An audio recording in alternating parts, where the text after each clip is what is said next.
সন্তানের মঙ্গল কামনা যদি কোনো মায়ে করে, সন্তানের কর্তব্য যে মায়ের প্রতি কর্তব্য। আজকে মায়ের জন্য তুমি এত মঙ্গল কামনা করছো, ধন্য হয়ে গেলাম তোমার মতন সত্যি রমণীকে দর্শন করে, আর ধন্য হলাম তোমার মুখের ভাষা শুনে।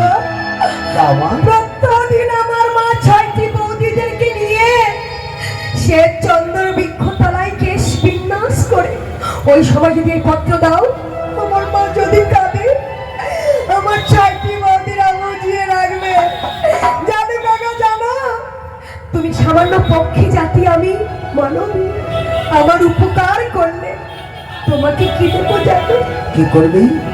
আজ নই কাকা, কোনদিন যদি আমি আমার প্রাণনাথকে ফিরিয়ে নিয়ে আসতে পারি, সেদিন তোমার চঞ্চু দুটো আমি সুবর্ণ দিয়ে মুড়িয়ে দেব। বড় মূল্যবান বস্তু, তাই না? চাই না আমার প্রয়োজন, তুমি আমার প্রাণ ভরা আশীর্বাদ করো। এই পক্ষে জীবন পরে যদি কোনোদিন এই পৃথিবী মাঝি ধরা ধামে কোনো মানুষ রূপে আসতে পারে, তোমার মতন চড়াচ্ছি। চাই না আমার বহুমূল্য সোনা। শিশু কানাই শুধু তোমাকে উড়িয়ে দিই।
আমাদের কর্তব্য হচ্ছে দান করা, আর এই গানটা হচ্ছে ভিক্ষার গান। আমার যতই ধন সম্পত্তি থাকুক না হলে 3 দিন আমাদেরকে চেয়ে এই গানটা দিতে হয় বা পুজো দিতে হয়। তাই বেহুলা তো কেউ নেই, তার পতিকে নিয়ে ভেসেছে সাগর বক্ষে, মাতা পিতা এখানে কেউ নেই। বেহুলা বাড়ি কেঁদে কেঁদে বলছে, হে ভগবান, আমার সামনে মৃত্যুর কারণ হচ্ছেন একমাত্র আমার এই চক্ষু নয়ন। যদি নয়নে নিদ্রা না আসতো তাহলে পদ্মাবতী কোনোদিন আমার স্বামীকে কেড়ে নিত না। তাহলে আপনাদেরকে এ দুটো হচ্ছে আমার নয়ন। তাই নিদ্রা কবি শাপ করলেন, হে নিদ্রা দেবী, তোমার জন্য আমি স্বামীকে হারিয়েছি, তাই তোমার কবি শাপ করলাম, যতদিন আমার স্বামীকে না পাবো তুমি আমার নয়নে নিদ্রা ভর করতে পারবে না। আরো কেঁদে কেঁদে বলছে, যখন আমার স্বামীর মৃত্যু হয়, মৃত্যুর আগে হয়তো কত না জল চেয়েছিলেন, কেউ যদি থাকো একটু আমাকে জল দাও। কেউ তো দেয়নি, বাসরে দরজা বন্ধ ছিল, আমি ঘুমিয়েছিলাম। অভিশাপ করলেন তৃষ্ণাকে, হে তৃষ্ণা, যতদিন আমার স্বামীর মুখ আমি জল দিতে না পারবো ততদিন তুমি তৃষ্ণা জাগবে না। আরো কি অভিশাপ করলে চান? বলেছিল তার স্বামী, বেহুলা তোমার বিদ্যালয় মিষ্টি মিষ্টান্ন খেয়ে পেট ভরেনি, বাসর ঘরে তুমি আমার জন্য 150 ব্যঞ্জন রন্ধন করো। বেহুলা রান্না করে স্বামীকে খেতে দিতে পারেনি, তাই খোদাকে অভিশাপ করলে, হে খোদা, যতদিন আমার স্বামীর অন্ন দিতে না পারবো ততদিন আমি অন্ন গ্রহণ করব না। তাই মাগো, বেহুলা বাড়ি খোদা তৃষ্ণা নিদ্রাকে অভিশাপ করেছিলেন, তাই 6 মাস তার খোদা নিদ্রা তৃষ্ণা কিছুই ছিল না। স্বামীর ভক্তিতে তিনি গিয়েছিলেন সাগরবক্ষে ভেসে। তাই সবাই মিলে আশীর্বাদ করুন যেন বেহুলা বাড়ি তার পতিকে ফিরিয়ে নিয়ে এসে এই নারী কুলকে উজ্জ্বল করতে পারে। আশীর্বাদ আমি ফিরে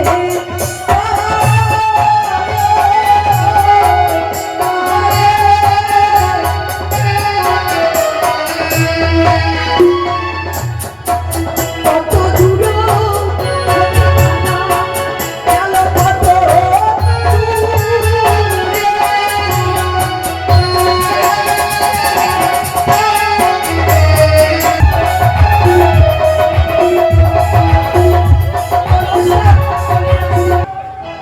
তিনিও 10 টাকা দান করেছেন। আর একজন দাতার নন্দিনী, তিনি দান দক্ষিণা 20 টাকা দান করেছেন। ভাষণ কালে মায়েরা একবার দেও গয়ুলো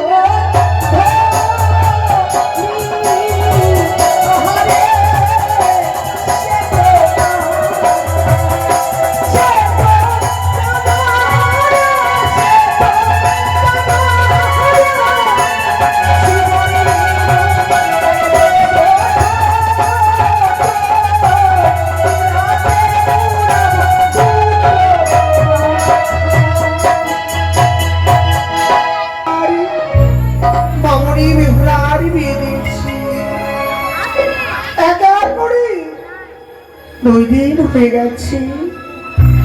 যে মেয়েকে 1 মুহূর্ত না থেকে থাকতে পারি না, যে মেয়ে আমাকে ছেড়ে কোথাও থাকেনি, আর জানি না, সে শ্বশুরবেলায় কি করছে, কিভাবে থাকছে। ওগো মা, আমার মামনি বেহুলা ভিখারি থাক না কেন, সে যেন ভালো থাকি। আর আমার মামনি বেহুলা নেই তো মনে হচ্ছে আমার এই রাজপ্রাসাদে কেউ নেই। 6টি পুত্র বধূ আমায় মা মা বলে সম্প্রদায় ডাকে, তবু যেন আমি বেহুলার কথা বলতে পারি না। কেন কেন আজ বারবার আমার সেই মামনি বেহুলার কথা মনে পড়ে? মা, বৌমা কেন কান্না করছেন মা? ওগো বৌমা, জানো তো জানো, আজ মামনি বেহুলার জন্য যেন আমার মনখানা ভালো করে না গো। শোনো গো মা, বৌমা, আমাদের ননদিনী ভালো রয়েছে। আমাদের ননদিনীকে তো বাড়িতে রাখার মতো না গো মা, সে তো লালন পালন করে মানুষ করি পরের ঘরে দিতে হয় গো মা। অনুমানই বুঝতে পারলাম, অনেকক্ষণ ধরে লক্ষ্য করছি একই হবে সেই দুঃখিনী বেহুলার মা। আজ আমি সারা দিয়ে দেখি না কেন, কি বলে সে? আজ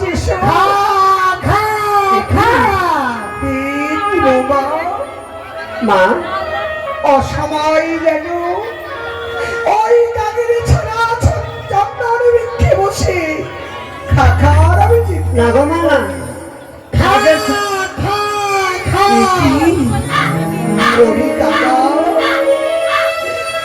আমার মেয়ের জন্য অনেকখানা কেঁপে উঠেছে, আর সে সবাই ডাকেছিস।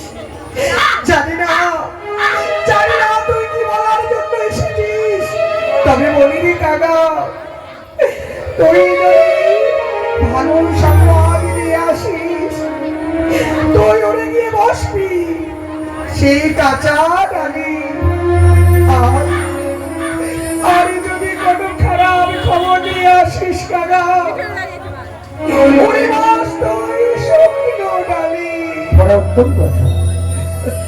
আমি তো কোনো আনন্দের সংবাদ নিয়ে আসিনি, আমি দুঃখের সংবাদ নিয়ে এসেছি।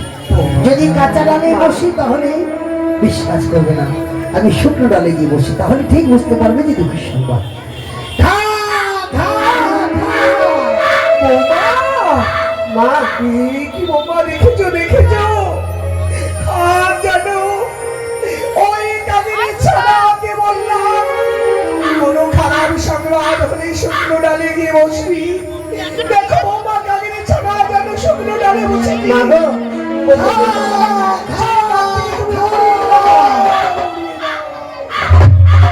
আমার মনে হয় কি কাকের ছানাটি এক ডালে বসে বসে বিরক্ত হচ্ছে, তাই অন্য ডালে গিয়ে বসেছে গো মা। তুমি কি কিছু লক্ষ্য করেছো গো? না তো গো মা। যে সময় কাজের ছাড়াকে চলে যেতে বললাম, হ্যাঁ মা। সেই সময় যেন খাখার আমি চিৎকার করি। আচ্ছা তো দেখি তো মা, দেখি। আমার সর্বকে কি ফেলে গেছি। মা গো, একটি মানি কঙ্গরি রে মা। এই মানি কঙ্গরি বিয়ের রাত্রে আপনার জামাইকে জামাই বরণ করেছিলেন গো মা। দেখেন, তুমি চিনতে ভুল করছো না তো? না গো মা, আমি চিন্তা ভুল করছি না। আমার জামদারকে ছাদনা গলায় বরণ করেছিলাম যে অঙ্কুরি খারানি, সেই অঙ্কুরি কি করে আসে ওই কাগের মুখে? আমার মনে হয় আমার নন্দ জামাই হয়তো নদীতে স্নান করতে গেছিল, তাই খুলে রেখে হয়তো সাবান টাবান নাচছিল, তাই কিনারায় রেখে দিয়েছি। সত্য। কাকের ছানা খাওয়ার বস্তু ভেবে ছোট করে নিয়ে চলে এসেছে। হ্যাঁ গো মা, হ্যাঁ। সত্যই বলেছো তুমি। আমাদের ভাগ্য কত ভালো গো মা, যে আমাদের কথাই করেছে। এই অঙ্গুরি খানা দেখে মনে হয় আমাদের এই হ্যাঁ মা। আর একটা কি আছে জানেন গো মা? কি গো? শাড়ির অঞ্চল মধ্যস্থলে যেন কি লেখা রয়েছে গো মা। বৌমা, আমি তো পাঠ করে আপনাকে শ্রবণ করাতে পারবো না, তাই আপনার ছেলেকে ডেকে পাঠ করে আপনি শ্রবণ করে নিন। দেখি বৌমা, দেখি। দেখুন মা, দেখুন। এ কি বলেছ গো? সত্যই সত্যই বৌমা, যেন একটি কাপড়ের টুকরো, হ্যাঁ গো মা। তাতে যেন রক্তের ধারা দিয়ে কি লেখা রয়েছে। ওগো, আমিও তো বুঝতে পারি না। রয়েছে আমার আলাই দুলাই, তাদেরকে রেখে আজ আমি মন্ত্রখানা পাঠ করতে বলবো। বেশ মা, আপনি আপনার ছেলেকে ডেকে পাঠ করে শ্রবণ করে নিন। কোথায় রে বাবা? বলি আলাই, কোথায় রে দুলাই? মা, বলি বাবা, কি হয়েছে মা? প্রভাব তুমি চলে যাও। আশীর্বাদ করি কৃষ্ণ কৃপা হোক। তুমি এভাবে কাঁদছো কেন মা? বলি কোথায়? তোরা বলতে পারিস যেই রেগে এক মুহূর্ত না দেখে থাকতে পারি না। আজ 2 দিন হয়ে গেছি বাবা, আমি যে তার কথা বলতে পারি না। মাগো, ওটি খালি তোমারই মেয়ে না, ওটি যে আমাদেরও মন। কোলে পিঠে করে তাকে মানুষ করলাম, আমাদের কষ্ট হচ্ছে না বাবা? একটি কথা বলবো? হ্যাঁ, তুমি বলো না। আমি চন্দনী মিঠির তলায় যখন বৌমাকে নিয়ে বসে গল্প করছিলাম, এক বিশেষ গান এসে খাখার আমি চিৎকার করি, এই দেখ, একটি কাপড়ের টুকরো ফেলে গেছি, আর তাতে রয়েছে আমাদের হিরো কঙ্গরি। দেখে বাবা, তুই চিনতে পারিস কিনা? অত অধীরা কেন হচ্ছে না?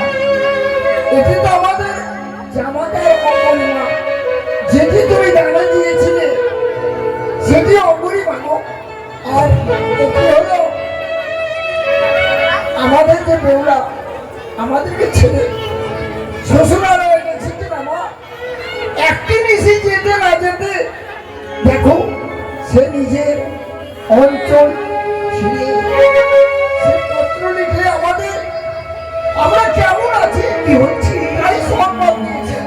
আমার আমার বেহুলা রেখেছি, হ্যাঁ, আমি জানি, আমি জানি রে। ওরে ওরা তুই যেমন আমাদেরকে স্মরণ করেছিস তেমন আমাদেরও প্রাণ কাঁদছে রে তোর জন্য। ওরে বাবা, আমি কি লিখে আনিয়েছি একটিবার আমাকে শোনা নারী। মাগো, তুমি এই অঙ্গরে পেলে কোথায়? বললাম না, ওই চন্দনে বিক্রি একটি শীতকাল এসেছিল। হ্যাঁ, তাকে আমি বললাম যে যা কারা চলে যা, সর্বম থেকে অসময়ে কাজের রাগ ভালো না। তেমনি সময় থাকার ওই চিৎকার করি ওই কাপড়ের জন্য সর্বম ফেলে দিল। মাগো, তুমি তো জানো যে প্রতিটি কাজে স্বভাব আছে। যে কোনো বস্তু পেলে তারা তো জানে না যে এটি ভালো না মন্দ, সেটিকে নিয়ে কিন্তু সেখানে হয়তো ফেলে দেয়। শোন বাবা, আচ্ছা ঠিক আছে, তুই একবার কি লেখা রয়েছে আমায় শোনা না। ঠিক আছে মা, আমি এই দিকে ভালো মতো দেখে নিই। শ্রী শ্রী মা মনসাদের ভাই বর সমাচার, তোমরা সকলেই ভালো আছো? মাতা পিতা এবং দাদা বৌদি ভালো আছি? বর সমাচার হলো শ্বশুর ঠাকুর এখান থেকে বিয়ে নিয়ে গেল লৌহ বাসর ঘরে। গান শুনতেছি না গল্প করতে। সেই লৌহ বাসর ঘরে প্রথম প্রহর রাত্রি গেল হাসিতে খেলিতে। মাগো, মা, আমাদের বেউলা দেখো কত আনন্দ করেছে। মা কি লিখেছি? প্রথম প্রহর রাত্রিতে কি আনন্দ করেছে মা? বল বাবা বল। দ্বিতীয় প্রহর রাত্রি গেল পাশা খেলি ভারে। আমাদের আমাদের বেউলা মা পাশাও খেলেছে জামাটা। আমাদের মা, হ্যাঁ গো মা, হ্যাঁ আনন্দে রয়েছে, তাই না? খুব আনন্দ পাচ্ছি। কিন্তু আর কি লেখা রয়েছে বাবা?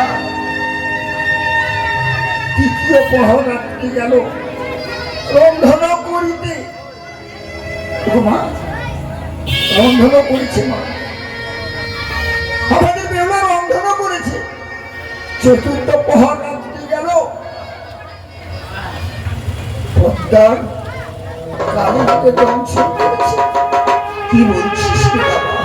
না না না মাগো, তুই বিড়বিড় করে কি বলছিস? মাগো দেখো, ওই যে পরে লেখা রয়েছে না, হ্যাঁ, চতুর্থ পর্যাবা, ওটি আমি ঠিক ঠিক যেন স্পষ্ট দেখতে পাচ্ছি না। কি? হ্যাঁ মা, তুই বুঝতে পারিস না? আমি বুঝতে পারছি না মাগো। মা আমি না, আমি এক কাজ করি মা, আমি না দাদাকে ডাকছি। মা তোরে দাদাকে ডাকবি? হ্যাঁ মা, দাদাকে ডাকবি বাবা। তোরে দাদাকে ডেকে আমাকে পাঠ করে শোনাচ্ছি। এই কথা আমি কি করে শোনাবো? দাদাকে কোথায় দাদা?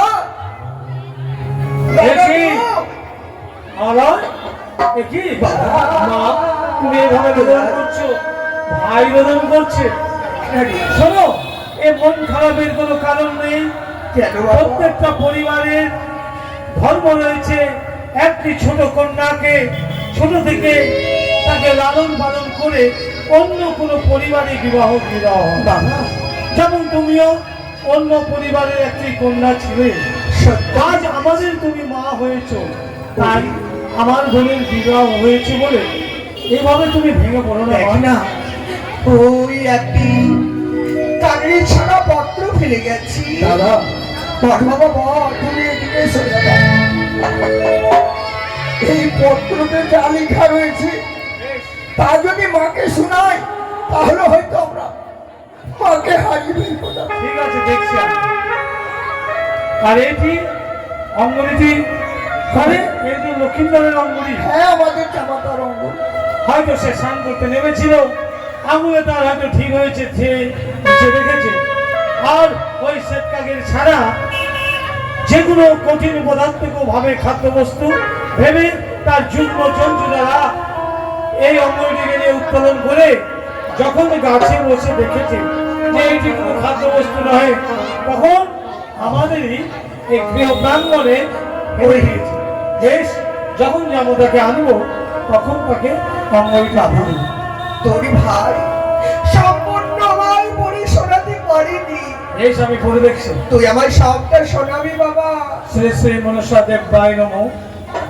শ্রী চরণেশ্বর মাতে পর সমাচার এই যে তোমার গৃহ মাঝে বিবাহ সম্পন্ন হওয়ার পর শ্বশুর ঠাকুর নিয়ে গেল আমায় ব্রহ্মবাসর ঘরে। এভাবে কাজটা করছিস কেন? প্রথম রাত্রি গেল আমার হাসিতে খেলিতে, দ্বিতীয় প্রহর গেল আমার রন্ধন করিবারে। বাহ, আমাদের বেহুলা আবার রান্না করতে শিখবে কখন? প্রথম প্রহর গেল আমার হাসিতে খেলিতে, দ্বিতীয় প্রহর গেল আমার পাশা খেলিবারে।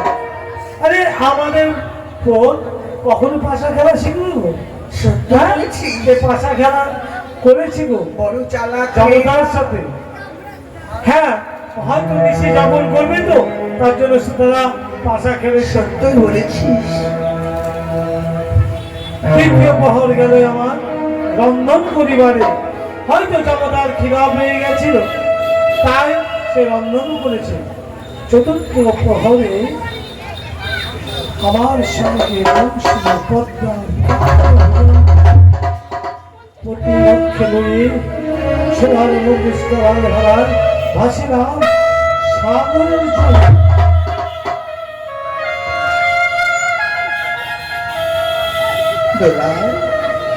বাবা, তুই পত্রটা পাঠ করতে করতে কেন কেন তোর মন বন্ধ হয়ে গেল?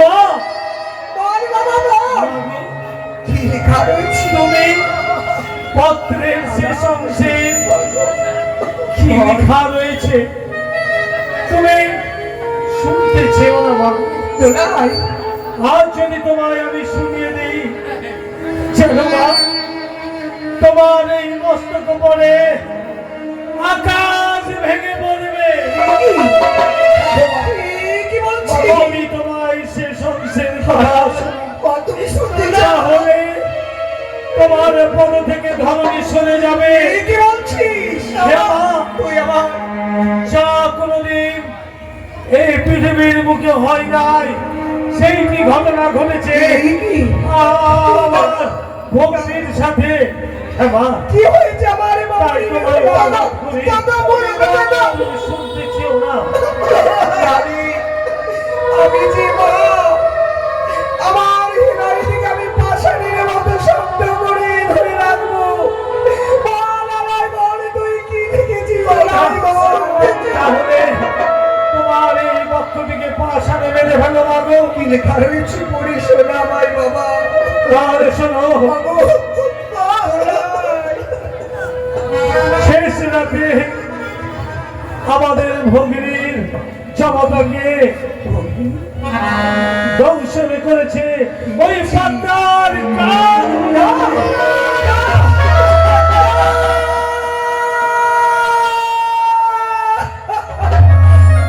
মাগো, শুনতে চাই।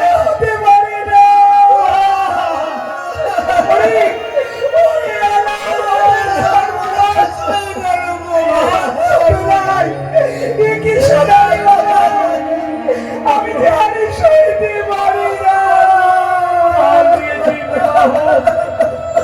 আজকে আমার ভগিনী তার মৃতপতিকে নিয়ে ওই সাগরে চলে গেছে। মাগো, দাঁড়া রে দাঁড়ে রে হুলা,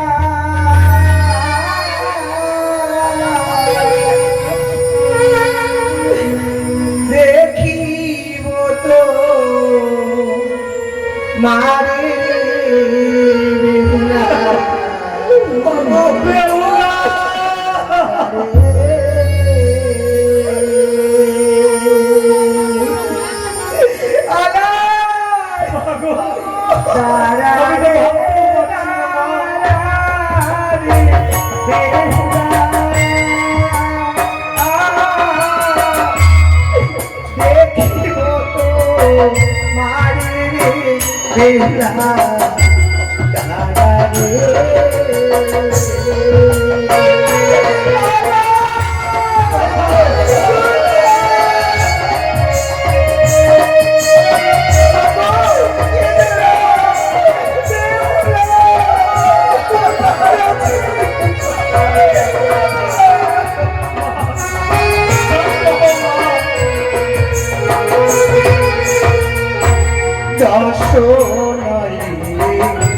পাচো নাই রে আমার আদরের বেহুলা রে আমার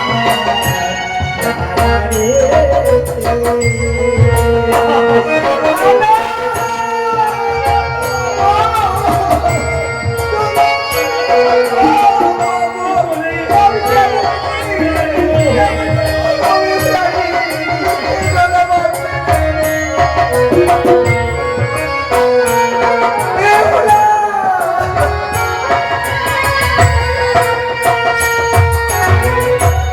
আগে যদি জানতাম রে বেহুলা যাইবি রে ছাড়িয়া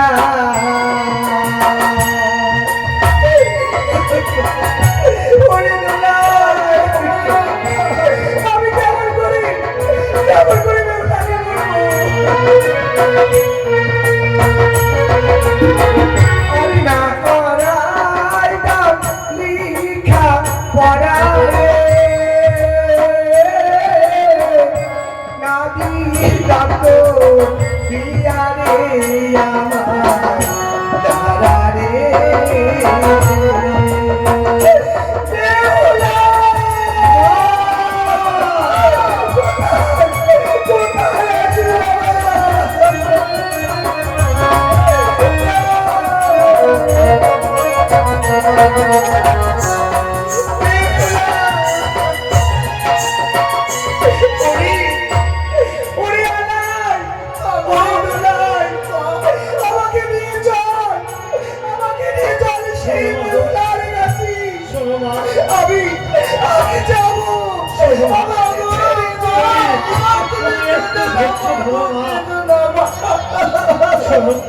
সে হচ্ছে নাবালিকা, তার হয়তো বুদ্ধি জ্ঞান নেই, তাই সে তার মৃত স্বামীকে নিয়ে ওই ছুটে চলেছে সাগরে মাছ দিয়ে।